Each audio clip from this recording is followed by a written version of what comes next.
Mä vietän koko loma samassa rantabaaris. Karu lippa suoraan Vantaakat rantaa. Paketti matko puolsi koneen suimapatjoi. Vyölaukku vaihdettu uutta valuuttaa. Onneks lamu pakkas ruisleivät messiin. Täällä on aina joku joka sun tuoklaa taluttaa. Me ollaan lomalla eikä naisista stressiin. Nani päivi milloin tarvit toppa takkii. Lahjasi hirvees juuris pari koppa lakkii. Tori myyjä huus good price for you. Nyt vaimo kantaa kaulas feikki koruun. Lähe Havaji paita pääl kiertää diskoi. Frendit jäi suorittaa jotain yliopistoi. Makarena hallitsee viekin sinkkulistoi. Tää jora peruspekko Jukki ja Ristoi. Lomalla viimeinkin voin ottaa isimmin nyt. Seuraavat 2 viikkoa matkin Natalin aurinko. Lomalla viimeinkin voin ottaa isimmin nyt. Ranta Rolexeja ja mojitoja, palannutta nahkaa moskiitoja.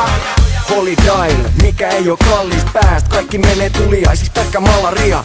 Kanan lihapallit jääs teidän päälle vaimari. Jos on palmuja lukee isol kanaria. Pelkki reitti lentoi kun juominen on ilmasta. Aivan nahat ennen kuin kone on ilmassa. Meidän filmas käydään Pattajalla 4 kertaa vuodessa. Suomesta lähe väijyy dojoja puulille. Mojito huulille, aivan Suomi turistin. Tarra sandaleis rannal puoli nudistin. Punaisis tiidois kun ne on niin mukavat. Vyölaukku roikkuu mukana ku peräpukamat. Turistin luokasta kapteenille läpy. Kuka muka taputtaa silloin kun ollaan ländätty. Lähin tänne vaimolt salaa. En nui meres koska turha lähtee alas baari pidemmälle kalaa. Lomalla viimeinkin voin ottaa isimmin nyt. Seuraavat 2 viikkoa matkin Natalin aurinko. Lomalla viimeinkin voin ottaa isimmin nyt. Ranta Rolexeja ja mojitoja, palannutta nahkaa moskiitoja. Valkoinen naamani kertoo etten oo täältä. Ja se näkyy kilometrien päästä. Eikä juuri on tullut syvä jäästä. Kaupottajat, vie mun rahat.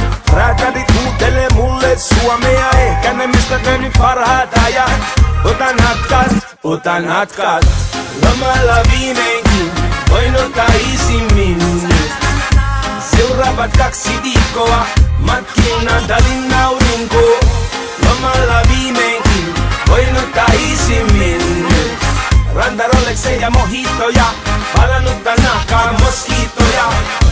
Lomalla viimeinkin voin ottaa isimmin